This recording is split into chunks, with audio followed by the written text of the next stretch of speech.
Welcome to the Be Meaningful podcast, an unrehearsed, unscripted conversation about a real brand in real time with Brian and Bogey, the founders of Meaningful, an agency that helps brands find a meaningful place in the world. In this episode, we spend time with Ilona Aman, Chief Marketing Officer at Athleta. The conversation roams far and wide, covering career goals, the idea of empowerment, the power of conviction, the need to connect emotionally, and the discipline required to build an enduring brand. Let's dive in. We don't like to have a safety net. We like to just get out there and talk. It's kind of like we say, it's like a brand consultation crossed with happy hour. You know, it's just we're talking. I dig it. Yeah. So, I mean, that's what ESPN feels like every morning. And I'm like, why have they not reached out to me for my thoughts? I could banter with them all day long about what happened over the weekend. I think that's a T-shirt. Why have they not reached out to me for my thoughts? And just leave it oblique like that. People open-ended with like a QR code on the back. Yeah, there you go. I love that. Hashtag always transacting. Yeah. Well, look, I appreciate you making time to do this. This is really exciting to have you on. What's the dream? What's the vision? You know, just shoot big, go beyond the strategy statement, which is sensible, but what's the dream? And so even in the category, you know, the whole athletic wear skewed towards women, young girls, what's the dream? So I think for me, the dream is like the movie Inception, where there's like layers to the dream, right? Ooh, like you go into the third dimension. And the reason that I speak about it in layers is because sort of pre-COVID, pre-kids, it was a very linear dream of, man, I want to work for a brand that I'm really passionately connected to. I want to do it at a pretty senior level. And I want to do that because not only do I have a desire to impact lives and be able to connect with consumers across the categories that I'm interested in, but also because I want to impart knowledge and bring people along on the journey as they're coming up in their career. Right. I think as I've evolved, as the marketing landscape has evolved, as priorities in life have evolved, the dream has evolved. And so for me, it is three-part. Part one is seeking harmony between being an executive and being a mom. And I think that's a really relatable space that in 2025, more and more people are searching for how to do that and how to do that in a way by giving themselves permission to take some L's in both of those things once in a while, because you can't be all things to all people. But especially as women, we put a lot of pressure on ourselves to do that all the time. And that results in running in fight or flight, which is where the ambition to find harmony is. Okay. Part two is continuing the evolution of that North Star of connecting with brands and people, where not only can I use my leadership to bring people along on the journey and help them unlock their superpowers, but also connect with consumers in such ways that hasn't happened yet. And I think I've been super fortunate to be part of brands and part of initiatives that were firsts, whatever the first was, whether it was the first to break the internet or the first to try XYZ or the first to partner this with this to then create something special. I want to continue unlocking that, because I think being first is harder than to replicate what exists. And I think replicating what exists is an easier path. So the dream, if I'm scripting it in sort of totality, is seeking that harmony, which leads to happiness, which leads to success, and working with a brand where I can compete because I am an athlete at the end of the day. But I like to play a team sport, and I want to bring people along that journey and help them have a seat at the table the way that people have helped me have a seat at the table as I was coming up my sort of journey and career path. Cool. Well, a lot of ideas swam through my head while I was listening, but there's one. So, you know, we don't take a deep dive, but we do at least, look at the website and stuff. And one of the things I was wondering, because it's a category where, Athleta and Lululemon and Alo, and I'm sure there's others, but they're kind of saying similar things, about empowerment and, which is another thing. That's a pet peeve of mine, the E word. It didn't exist until the 80s. It wasn't even in the dictionary. But anyways. I want to build on that. Because Sure, you're kind of pulling on a string. Good. I think one of the most authentic things a brand or a person can understand about the people that they're marketing to, and when those people are women, is that you don't need to empower women. Women are already inherently empowered. Yeah. And so a brand's job is to inspire and create an aspiration and create an emotion to connect with, because as women, none of us are sort of these fragile flowers that are looking to a brand to empower us. And I think that's one of those filters or firewalls that when a brand talks about empowering women, I'm like, whoa, hold on. Okay. I don't need you to empower me. Fun fact, that's not where I go for empowerment. And I know that a lot of my friends, colleagues feel the exact same way. So the reaction that you have to this notion of empowerment is actually quite authentic to how women react. And it's also the thing that creates separation in a positive or negative way, depending on how you spin it. On if a brand is looking to empower you, it's already talking to me in an inauthentic way. And so we've already lost a piece of our relationship through me kind of going through that process. That's interesting. So, I'm listening to you and I'm thinking like, Nike way back did, if you let me play. And then recently they did, what'd they do? Winning is everything or something. It was very competitive. And I don't think it landed well. I don't think people liked it, but I could imagine when I'm listening to you, a spot that was like, I don't need you to empower me. Yeah. I can empower myself. Like that would be a cool message, because it's not forced. It feels authentic to the bone, and it 100%. Kind of is like, Charles Barkley did something like that for Nike. I wish I had it top of mind right now, but he did something where it's like he went after a phrase or a word and said, that's bullshit. And it was one of their better spots over time. So what came to mind though, when you talked about the dream and that kind of synchronicity or that synergy of like your work life, you're raising a kid, you're competitive, you've got all those, and you want them to work in a way that's harmonious, right? And I've wondered when I was looking at the Athleta website, and I look at some of the, especially with the fuller pants that they have right now. Like I'm not following this stuff, but I looked at the pants and I'm like, why don't they do a little mini campaign where like wear that to work? Wear it to work. I don't know. Look at the stuff dudes wear, right? They wear sweatshirts and golf shirts. They can walk around wearing soft, stretchy things. So can a woman. It's work. Work is work. It's a workout. I'm coming to work like this. I'm not coming to work in a sensible blouse and high heels. I love that. I would love to see a campaign like that. I mean, I feel like wear your favorite pants to work is maybe not as aspirational as we could dream of. I could see how that could be compelling for men. It's like a Issey Miyake athletic wear. It's just blousing and flowy and stretchable, and it's kind of like I'm coming to work like this because I'm going to be comfortable because it's a workout. And I'm like, I don't know. It was just a thought. That's all. But.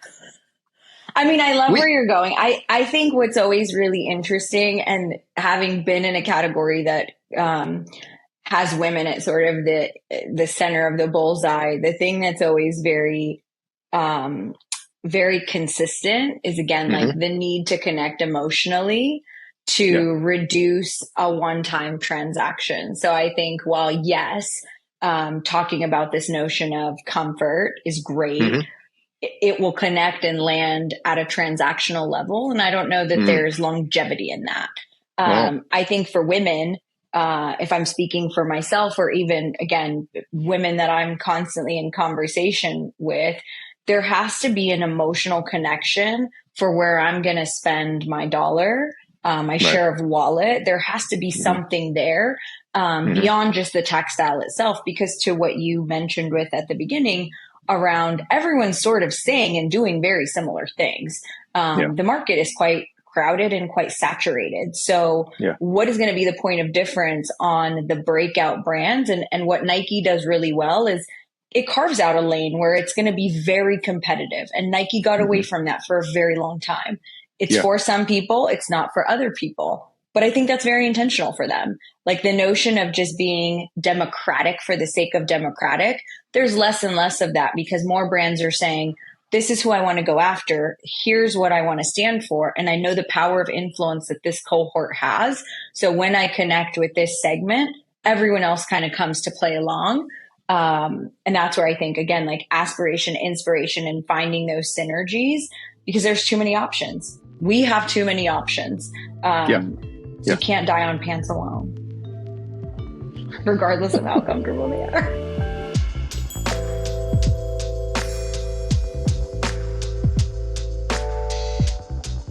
You're a very well experienced woman, right? You've been in the industry for a number of years. You know your stuff, right? What has it been like in the first year of working at Athleta? Like what has been kind of the focus for you that you wanted to hit? The biggest focus for me has been transitioning from only thinking about one consumer segment. I haven't done that before. All of my previous roles at sort of different times and levels of my career has always actually been primarily focused on the men's business. And the men's business through team sport, which has a very particular tonality, which has a very particular sort of championing roots. It has very specific brand truths. And being able to focus on just the women's business and thinking about how I want to connect with my gender based on everything that I know. I couldn't be a bigger expert of that versus just a study of. The focus has really been about cutting through and being famous for being a brand that is for women by women, because it's really the only brand in the space in this particular category that is geared to service women only. Every other competitor services men and women. They're not necessarily segmented 50-50, but that level of focus and intention becomes a superpower that when exposed the right way and when leveraged the right way, you can really connect with the masses and again, create separation in a really positive way, because you have a singular point of focus, which comes with a surgical approach that other brands can't afford to do. That's super unique. Well, it's interesting also because it's like when you look at the landscape, where Aloe is known as to be like the celebrity one, right? All the celebrities, they sign every possible influencer they can, right? You got Lulu, which again, from a guy's perspective, it's just the expensive one, right? Just the premium one, right? That's all I know, right? And then it's like, where do we carve out the landscape, right? What's our thing that we can own, that we can have an edge? Yeah. And I think that the brands who do it really well, they compete on that differentiation, which can't be price, or else the lowest price will always win. So when you think about the work Patagonia has done to really cut through as the sustainable brand of apparel, where no one else can compete on the level that they compete, because that is their source, that is their filter, that is their truth. When you look at brands like Moncler, very specific, very geared and targeted towards an audience that they are very clear about who they want to talk to and how they want to talk to them. And you see, as a result, the consumer responds very positively to that, because it's a lane, it's a focus, it's a conviction. And it inexplicably provides confidence to the consumer, right? Like we as people, whether we do it overtly or covertly, we are drawn towards confidence. We have like a running sort of joke in our household. Sometimes I'll say things and I'll see my husband get his phone and he starts to Google it. And I go, why are you Googling that? And he goes, well, you're a marketer. Like, I don't know if what you're saying is 100% true or you're selling me a dream. And I'm like, so you're verifying me? He goes, 100%, 100%. Because he goes, the difference between you and I is when you deliver whatever you believe in, you're so confident, people just believe it. And I'm like, that in essence that's the answer to the test. Like, we're drawn to confidence and we're drawn to people who have conviction. The same behavior exists when it comes to consumers connecting with brands. Yeah. That's so cool that you said that, because I've talked about this in the past, and I don't know if it just didn't land well or I didn't articulate it right, but that idea of conviction is so persuasive. It's so persuasive. Mm-hmm. And the conviction that is felt from a brand knowing who they are and not wandering or waffling, but like you were saying, staying in the lane, that inherently is conveying conviction, and conviction always wins the day. Because most people are external. There's internal and external cue dependent. And this is something I learned like 30 years ago. I read somewhere, don't know where, have never found it since. But the people who become inspiring leaders, the people who become the Fred Smith, the Stephen Jobs, those people, they're internal cue dependent. They have ideas within themselves and they go after it. Even when some people say, gee, I don't know, maybe you should think about that. Maybe no, they're like, they got something on the horizon and they're going toward it. Right. And most people are external cue dependent. That's why when you're in a meeting and you're confident in your idea, it usually wins the day, because people are looking for cues as to like, is this right? Is this good? Mm-hmm. Sounds smart. I don't know. Let's see what the VP says, and that kind of stuff. And I think most people are external cue dependent. And not to say that in a disparaging way, but it's just the way people are. They're trying to gauge whether they're not confident in people. Most people are not confident in what they initially think. Mm-hmm. It's just that simple. So then they look for verification, validation, vindication of whatever it is they think they're feeling about something. And so they look for something outside themselves as a cue, and that can be like, a line outside the store, and then you start to get into mimetic desire where you want what you see other people, that kind of thing. But I constantly have to remind people that I'm only 90% confident in anything I say, because they think I'm like 150%. I'm like, no. Well, advertising, which is inherently a subjective deal, right? I remember somebody who ended up being global chief creative officer globally for a very big agency, and he said to me one time, "You don't have to be right. You just have to be convinced you are." Mm-hmm. And I said, "Okay." Well, it's interesting that you say that. So I don't know if you were into Mad Men when it came out, or the seasons that it was on, but I very, very closely followed Don Draper. I was like, oh my God, this is like a master class post college. And there's a clip I always show my teams around when his company is pitching for the business of Kodak. And so they show the pitch of multiple humongous agencies kind of talking about the technology and how they're able to take photographs in color now. And they go through this whole thing about like the product specs and the benefits.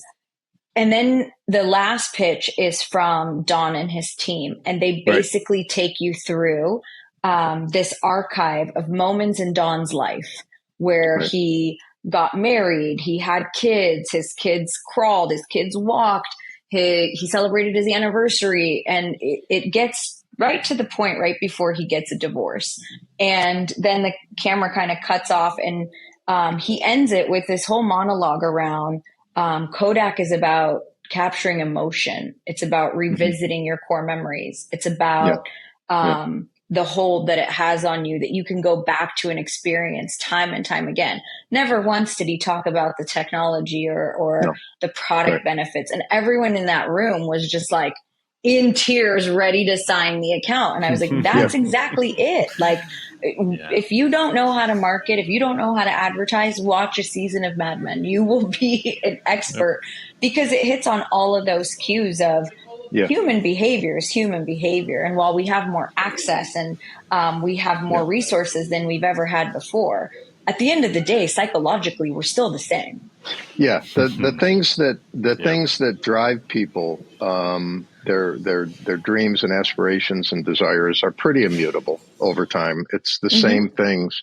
It's just the question is, and that's why for us the meaningful thing is we try to do two things. We try to help a brand see where it fits into what's happening in society, like which we're learning can change within months, right? All of a sudden there's a pandemic, and it changes, right? And so constantly calibrating how you fit in, like that anthropological lens. How do I fit into what's happening in the world right now? That's an important, that positioning yourself with that anthropological framework is important. And then understanding how people work, which really doesn't change, and that people's behavior is driven by beliefs, and beliefs are limbic, they're emotional, and so understanding that, like what you're talking about with the Kodak example, like at one point I was working on Scott's Miracle-Gro, and their market was dying. I mean, they were either dying or going into assisted living. That post-Korean War dude, kids stay off my lawn, going through with a fine tooth comb, combing the grass. That's now you have double income, young boomers, millennials that are like, they just don't want to be embarrassed because they're both working. So they don't want to have the worst lawn on the block, but it doesn't have to be a golf course. And they did a ton of research with an anthropological firm that did research in Philadelphia, and they never went deep enough. They only went to like what I just told you about, what people told them. It's like, I don't have to have the best lawn; it just can't be the worst lawn and all that. And they struggled. Scott's Miracle-Gro struggled to get a new generation of homeowners to want to pay the $52 a bag, sometimes 2 bags, sometimes twice a year, to get that lawn looking great and take care of it so it had deeper roots and it was stronger against weeds and drought. And they had a hard time, and they were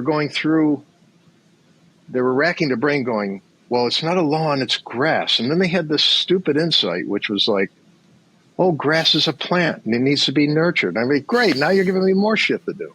And I said, no, it's not a lawn, it's not grass, it's your land. Right? You own a piece of the planet. How cool is that?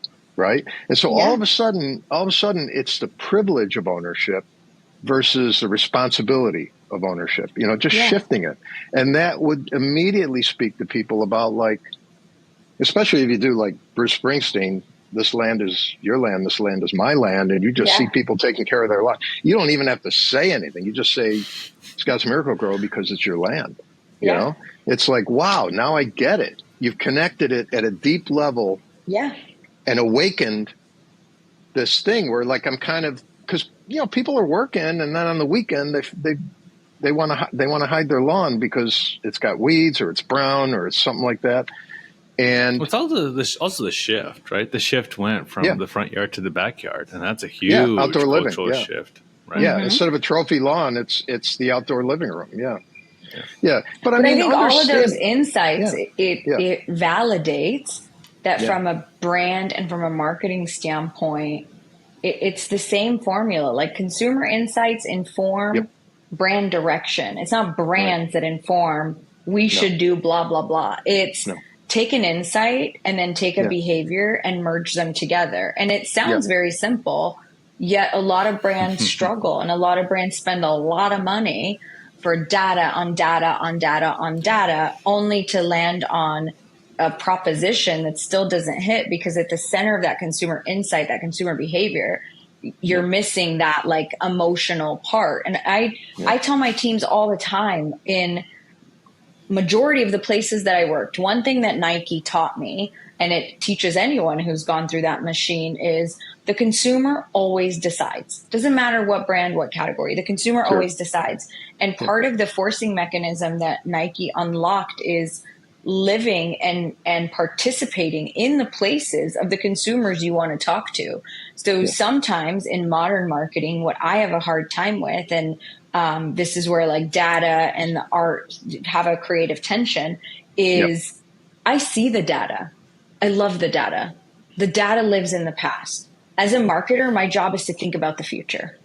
So while that's an informative piece of information, I can't make every decision based on what happened in the past. I have to assess what's happening today by getting out into the places and spaces where my consumer lives. And then I have to be able to have the confidence and conviction to predict what I think this individual is going to gravitate to future forward.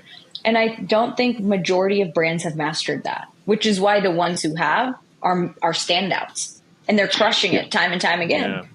Well, it's also, I'll jump in real quick on that. It's the problem is the structure. The structure is so focused on the next quarter, and so short-term returns. And so to build a brand, it takes time. It takes a long time to do it well. Yeah, I mean, there are things you can do where you connect with the zeitgeist right as that wave is building, and you're kind of positioned, and you intuited this move, and you ride that wave. It can the impact can be pretty quick. But that aside, it takes consistency. You just stick with something. You don't like just see what the numbers this month are and then shift, because you're never going to get any momentum on anything. If you just keep doing that, you're just a retail brand. You're just a performance marketing, chasing metrics. And there are a lot of big brands that are just essentially they have to chase lead acquisition kind of funnel marketing, because their CRM sucks so bad, so that they have to get one for every one they lose. Yeah. So it's just this and over time, revolving door. The life cycle of those brands is short in comparison to brands that are celebrating 75 years, 100 years, and they're not brands who are just selling tires because every car needs them, right? They're brands that are willing to do the work. And I keep going back to Nike, because Nike's been just another great masterclass of when you change what's working to a model that actually does not work outside of certain industries, you see the consequences that are the result of that change. The beauty in a brand like Nike is when it goes back to its roots, majority of consumers want Nike to win. Right? Yeah. Like not all brands have that universal power. And so as you're seeing this step change being created, and they're coming back online and saying, we want to stand for sport again, because that is at the center of our heartbeat. We want to stand for athletes and their stories, and this notion of you can do anything, right? If you have a body, you're an athlete. You're seeing people very positively respond to that in a market where they gave up a big market share to brands that weren't even on the map 10 years ago. Right. And that comes with, again, like getting back to your roots, being able to swing for the fences, take those risks, not be at the mercy of sort of lower funnel marketing, because that's the necessary evil, but also willing to say, hey, the reality of our reset is we're going to have to take a loss in order to get the gain. And not all brands are comfortable doing that. And the lack of sort of big bets leads to incremental changes that really, 5-7 years can go by and you're like, okay, this brand's kind of doing the same thing it's been doing. It's not very exciting. Yeah. Nobody notices incremental. That's the thing that and people, what did I say somewhere? I said data, the problem with data, and data's good, but the problem with data is that it justifies incrementalism. It just says, hey, we're moving the needle. It's like, for the data, but people on the street, people are busy. Their lives are busy. There's a lot going on. Everybody's in the whitewater of life. trying to navigate every day. And it's not about shouting and getting their attention. It's about being meaningful in that context. Like, right? Like you talk about Nike standing for something. We had, this is when I was at McCann, they had Powerade, which was, I think that was the last Coca-Cola brand that they had, because, Coca-Cola was always their baby, right? But they had Powerade, and they had a great tagline, keep playing. Yep. And that line was based on a fact that they had 33% more electrolytes than Gatorade. But Gatorade has spent so much money and just owned the professional athlete category. I mean, they had everybody, right? And so the one campaign I worked on went the other way. It went to the athletes that don't make any money doing what they do, right? And it was, how do you use that line, keep playing, that exhortation, right? And so there were things like some, I grew up in Rochester. There's a lot of Italians, and there's 72-year-old Italian guys on the beach playing soccer, 80 maybe. And there's when you're a kid, you're playing sandlot baseball in the summer, and it's dark, and you're running around the bases with flashlights. Like, all you got to do is keep playing with those two scenarios, and I get it. And then what I really wanted to do was just beautiful, like black and white film of young athletes losing, the agony of defeat, right? It's, the on your knees midfield with the helmet off, crying, striking out at the plate, and everybody runs past you and the other team to congratulate, and you're left there kind of like stinking, like you just whiffed. And all of those moments, being consoled by another player, a parent, the coach, and you just hear a voice saying, there's always the next pitch, the next inning, the next down, the next half, the next game, the next season. Keep playing, which is just a great story for young people. It's a great message. It transcends sport. Absolutely. And I think that kind of thinking isn't like throwing something weird on top of a brand. It's at the core of what that brand stands for. And I think that's the challenge and the exciting opportunity for really every brand that really, like you said, stays in its lane, knows who it is, right? Right. Positioning is the art of sacrifice. You don't want to be everything. You want to be something. Yeah. Well, I even look at, every weekend that we're watching sports, hands down, State Farm does the best sport commercials. I'm like, they don't even participate in sport. And they have mastered the art of comedy and sport in a way that I'm like, I kind of want State Farm insurance. Like I'm down for their effort, because they picked a lane and in a category that could be quite boring to talk about from an advertising standpoint, and made it entertainment. And I think that's the thing, right? Whether you're entertaining or you're educating or you're inspiring, whenever you're pulling on these different tenets and you're finding points of connection, like the journey you just took me on of the ad that you talked about. I saw the mental movie and I was like, dang, like I feel that. I could feel the intention of that spot. It's not overthought. It's not overcomplicated. It's quite authentic. And never once does it say, drink Powerade. No, because what you're doing is you're taking your core attribute or value proposition and applying it to life, and if you think of, you brought up State Farm, and think about State Farm and Geico, and think about like even Nike. There were a lot of creative campaigns, right? Like the gecko wasn't always just the gecko, right? There was a caveman, there was some other, and State Farm had some things going on. Like they did the funny thing with Mahomes' auto, with Travis Kelce, which was funny. I feel so biased towards State Farm that right now, like all of their content, I'm like, I love it. Well, I love it. They've won me over. I like the bad trainer going, with the megaphone, why is nobody clapping? I still love the chaos guy. I'm sorry, that chaos guy, I think it's from Progressive. He's good. So I love Allstate, that guy. Right? Mayhem. Mayhem. I think it's my Allstate. gosh. Is it Allstate? Yeah. Which is weird love- because it's like Good Hands. Yeah. Boy, did they made a violent break from that. Yeah. Good Hands. I Yeah. know, Right? from the guy Yeah. who was on The Wire, who's like, "You're always in Yeah. good hands." Like, I Which hear he would, this voice. those are beautifully shot. I mean, he's standing in the middle of the street. He's got one of the best voices, right, for voiceover, and it was sensible and it was great and it was powerful and it worked. But it was like, it's the part of your brain that agrees that makes sense. Yeah, and so you nod, but the other thing's purely emotional. You look at it, you go like, oh my god, yeah.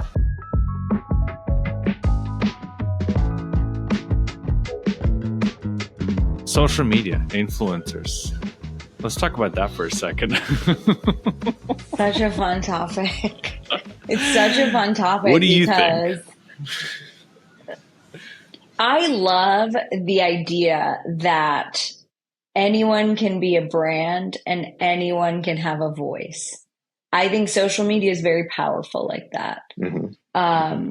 I feel like social media has given people the opportunity to commercialize and to connect with brands in a way that I can't even remember a time before influencers. I love the idea that social media, for all of its sort of things that are tough in regards to what we're exposed to or the frequency that we're exposed to it at, allows people to be creators. And I think that that's very unique.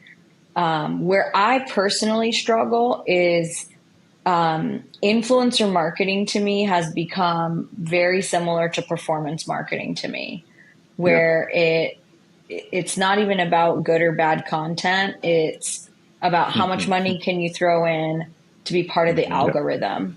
And that for me is just tough because then as a consumer, I'm always kind of having to go vet, like, is this person just taking a check or are they truly about this product?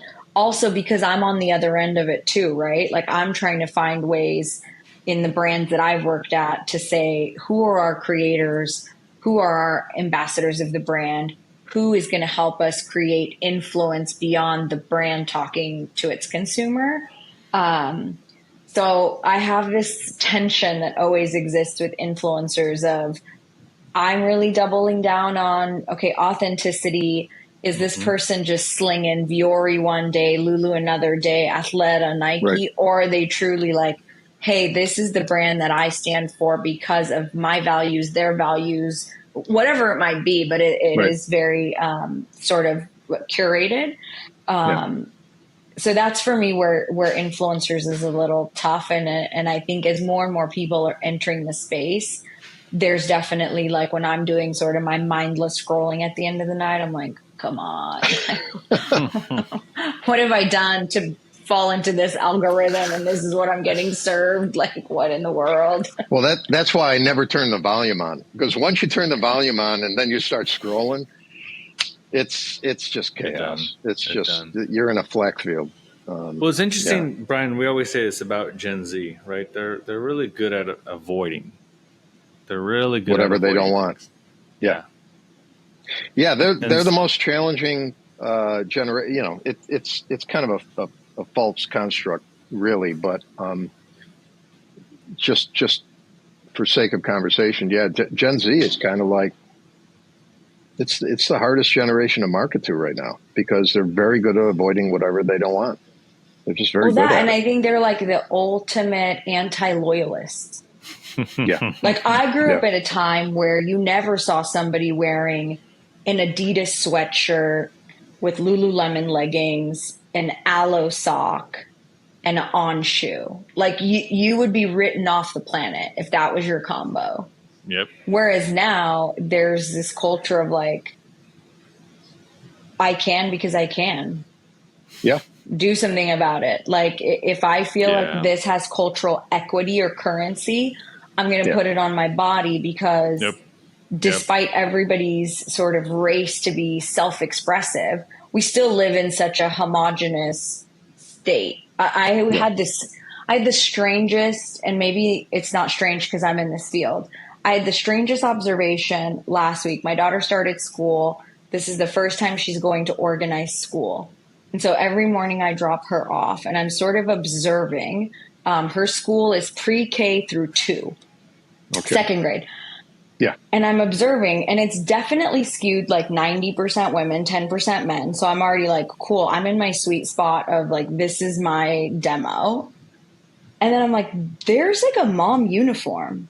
Like none of these moms live together on like a community base, but they're all sort of wearing the same thing every day. And I'm going to tell you what that uniform is. It is aloe leggings. Okay. It is the On Cloud footwear. It's some version of a crew neck sweatshirt and a baseball hat. And it looked like a group of stormtroopers where I'm like, how can this many people all be dressed the same? And then after they drop off their kids, they go to Home Goods and then have lunch with their other similarly clad girlfriends. I mean, I literally wanted to be like, how many people can I follow around to see what is the day in the life of? But what's so informative to me, if I'm in the activewear space, is hello, this group has a uniform. That is a marketing opportunity. So if I think about like your example of pants and I take that up one level, I would talk about like, here is your drop-off uniform. You must have it. I would put that on an influencer mom. I would put that on a celebrity mom, and people would run with that. Because if a Hailey Bieber shows up in the mom uniform of 2025, I can guarantee you the mom group that I see every morning will have a version of that adopted into their wardrobe. It's fascinating. It's absolutely fascinating. Well, what I like about that is, I mean, I don't like if that's like an earnest message, but I like that it's not tongue-in-cheek. It's a community message. No, but what it is all moms come together. PSA. We'll just make it a PSA announcement. No, exactly. Yeah. Do it like a PSA, so there's a little tongue-in-cheek. And I would do the same thing with work. Like this is your big meeting outfit, man. This is like, don't fuck with me. I'm at work. I'm coming. It's just I like the idea that like one of the most charismatic features about a person, and I would say especially women, because there's so much pressure on them to be attractive, and is being comfortable in your own skin. That just radiates. When you are comfortable in your own skin, you're pretty much kind of beautiful at that moment, right? Mm-hmm. And it doesn't matter. I mean, it's not how your hair is done or how much makeup or whether you're wearing Lululemon. If you're comfortable in your own skin, everybody there's a buy-in. There's an immediate buy-in because they're taking, again, a cue. They're an external cue. They're taking a cue from you, and you're comfortable, so people are going, okay. And I think in a way, leisure, I can never say that word, that mashup, but athletic leisure wear, why that can't be applied even more broadly. And I like that it's very defined. It's very tactical. Like, this is your drop-off uniform. This is your client meeting uniform. This is like, and it's all comfortable and stretchy and loose and not form-fitting, because that would be like inappropriate if it was too much. But I think that's a fun way to just extend the brand without like losing your core focus, because everything is work. Everything is work. It all goes back to understanding who you're talking to and an insight that's informing them. Like, I talk with my girlfriends all the time. I'm like, hey, all of you guys have kids who are in sport. So you have to be ready to go from office to a sport pickup or drop off. Right, and you're usually not going home to change your clothes. Like, there's just no time, right? Like, if I was to say the major difference that I always see between men and women is, as women, we try to pack as many activities into a set amount of time as possible. Yeah. It's like a badge of honor for us. Like, It's a I did slalom. 72 things today. Like, how much did you do? It doesn't matter what the price of it is. You're just like, oh my gosh, I'm on top of the podium. Look at all these things I achieved. Yeah. Part of that efficiency is you always have your hoodie in your trunk, or you always have your jacket if you live in the Extra Northwest shoes, where the weather is right. Like, because your currency is being able to move through the day with things that are modular, that are versatile, that are taking you from day to night, from, you know, all the cliche things that we say, from like street to style to sleep. No one's really talking about that, even though we're all living a version of that reality, because everyone's chasing what someone else is doing. You know, that was well, I have PTSD for the 20 years that I commuted into New York. I don't like giving you PTSD. The women were a pain in the butt because they had their laptop, like suitcase bag thing, and then they had their purse, and then they had their bag with the shoes and the change of clothing, and then they had their workout bag and their yoga mat. And it's like they're literally like a Sherpa getting on the train, and you're like, excuse me. You know?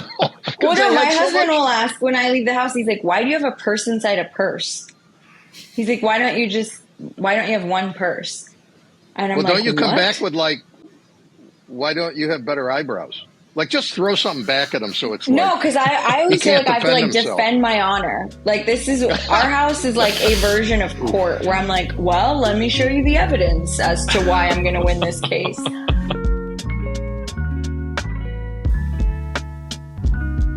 I like to throw it back and be like, turn the table a little bit. You know, you got a couple brand guys here. You know, you got one that's been doing it a little bit longer than the other.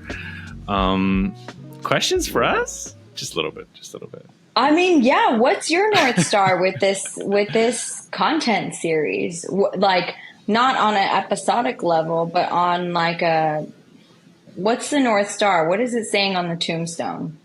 We're trying to save CMOs. We're trying to save CMOs from themselves, from the boardroom. Thank God you're not trying to empower them. Oh my God. Then I'd be like, throw this whole episode out. That's it. Delete. Just right there. Delete. No.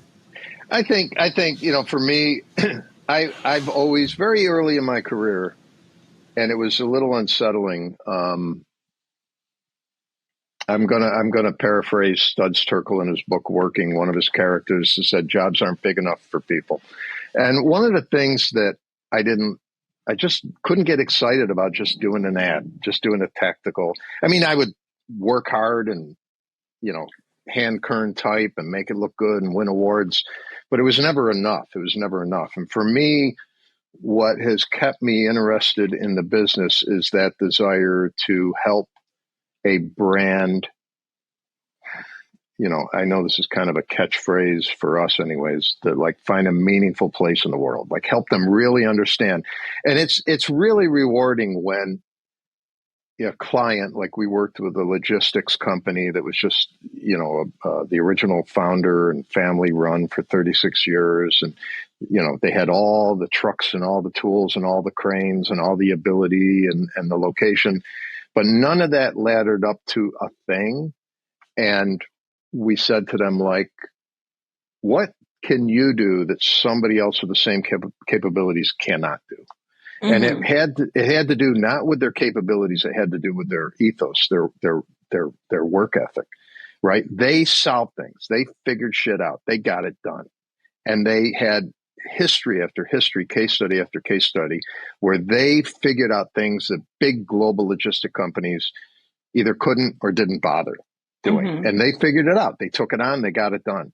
And so when we captured that in a video and gave them a tagline, as good as done, their face lit up. They go, oh my God, Dave says that all the time, you know? And so we were able to basically reflect back almost like what they aspired to be, what they were dying for the world to know about them, but they felt like they were couldn't punch out of a bag, you know, mm-hmm. and helping them understand that, you know, as good as done. And then that same ethos can be applied anywhere in life, right? Like we were talking to the woman running Saucony right now, and she was talking about how, you know, still at its core, in terms of leadership, it's a runner culture, a runner mindset, you know, and there's something that only runners understand. There are certain type of people, certain kind of person, and they're very like, I don't know what the word she used. I can't recall it at the moment, but it was that idea that you kind of get into a zone. You kind of get into a zone, right? And that zone is kind of this paradox of like, you're disconnected from everything else. You're in a flow, but then you're hyper aware of everything. A bug on a blade of grass, the bird that landing on you notice, you hear the crunch of the stones under your feet, the pace of your heart, your breathing, which you're trying to regulate, all of that, right? And then you get to that point where you cross over into like, everything is one. Everything is one. You're just right. So there's something that a runner understands. And we were talking to her about this idea where that mantra, which is almost like breathing, about take the next step, just take the next step, right? In a marathon, is about, at some point, it always is, but really in like the last 6 miles, the last 4 miles, just take the next step, just take the next step. And that idea, which captures something very true at the core of what a runner is, can be applied to life. Just take the next step, right? And I know it's prosaic, like, you know, a journey begins with the first step, but it's true. That's why that phrase is out there and doesn't float away. It's true, you know? And so you start to help brands. This is way back somewhere you asked a question. This is helping brands connect to something that really matters, that makes perfect sense for their brand, but kind of transcends the product, right? Because in the end, you're in the market of it. You're in the business of an idea, and the product is the medium.